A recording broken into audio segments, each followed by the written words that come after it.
Hello ladies and gentlemen. In this video I'm going to show you about Laravel's HTMLBuilder class.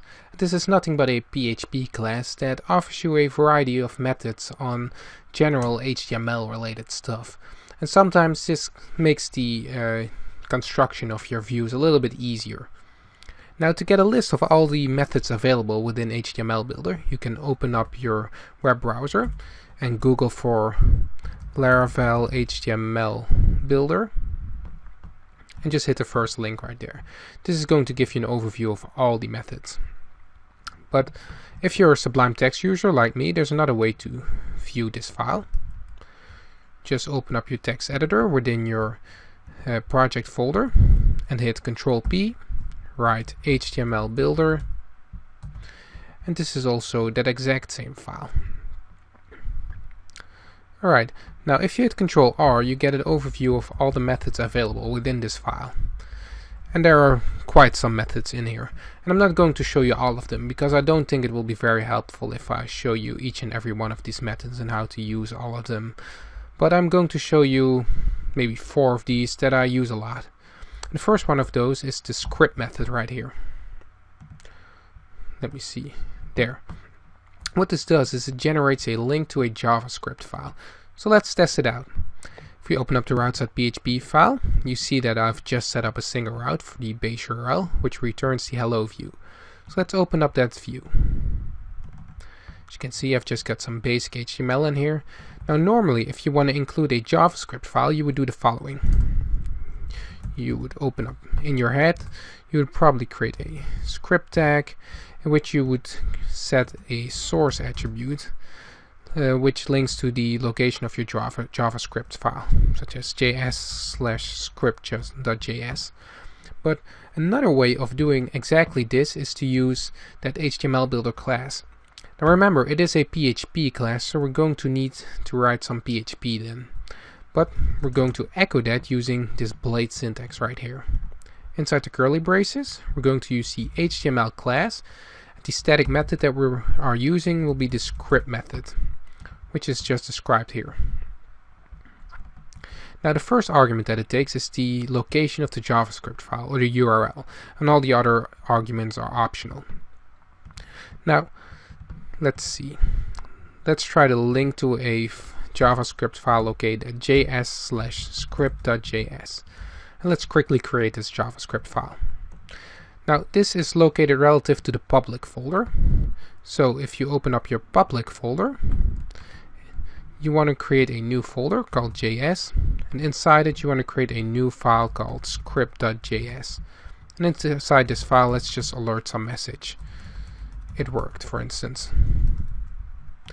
Now this JavaScript file should be loaded, so if we refresh the browser, you can see that we get this pop-up saying that it works. So we've successfully linked to our JavaScript file. And if you look at the page source, you will see that this script method did exactly what we wanted to. It created a script tag with a source linking to the JavaScript file. Now you can do the exact same, and let me quickly remove that because if we're refreshing all the time, I don't want to get that message all the time. Now you can do the exact same thing with a CSS style sheet. Let's just quickly do that. And now we're going to use the style method, which is also described within this file. Once again, it's relative to the public folder. And let's just link to this style.css file, which I'm going to create right now. First, I'll create a new folder called CSS. Inside it, I'll just create a new file called style.css. And all this is going to do is make the background color of the body red. If I now refresh the page, you will see that the background color has turned red, which means that we've successfully connected to that style sheet. Now, there are, let's see, 2 more methods that I'd like to show you. Now, the first one of these is how to create a link using HTMLBuilder. The old way of doing that was to just open up an A tag, set the location of the link, for instance to google.com, let's call it Goog. And if we now refresh it, we get this link directing us to google.com. Well, another way of doing this is to once again use the double curly braces syntax, but now we're going to use the link method. Now the first argument of the link method will be the actual URL that you're trying to link to. For instance, google.com. The second argument will be the display name of the link, because if you don't specify the second argument, I'll just quickly show you.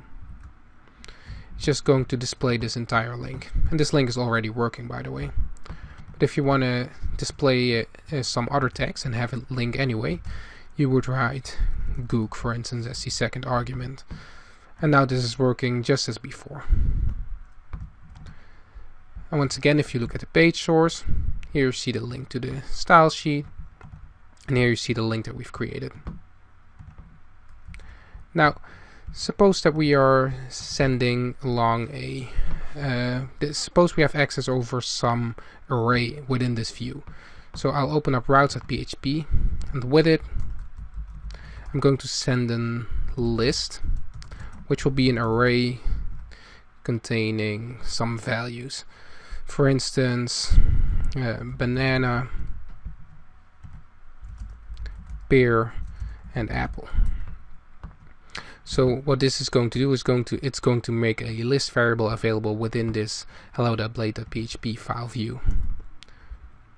Now in here I could do the following: HTML, UL for unordered list, and the first argument that this takes is actually an array, and the array consists of the list items that you want to display. So in here I could just write list, because we now have access over this list variable because we've passed it along in routes.php. So if I now refresh this page, you see that we get this unordered list containing those list items containing those array items. Once again, if you look at the page source, here you will see the array, the unordered list that it has created. Okay, that's all that I wanted to show you about HTMLBuilder. Remember, there are some other methods that you might like to check out, but for now this is all you're going to get. So thank you very much for watching, and I will see you in the next video.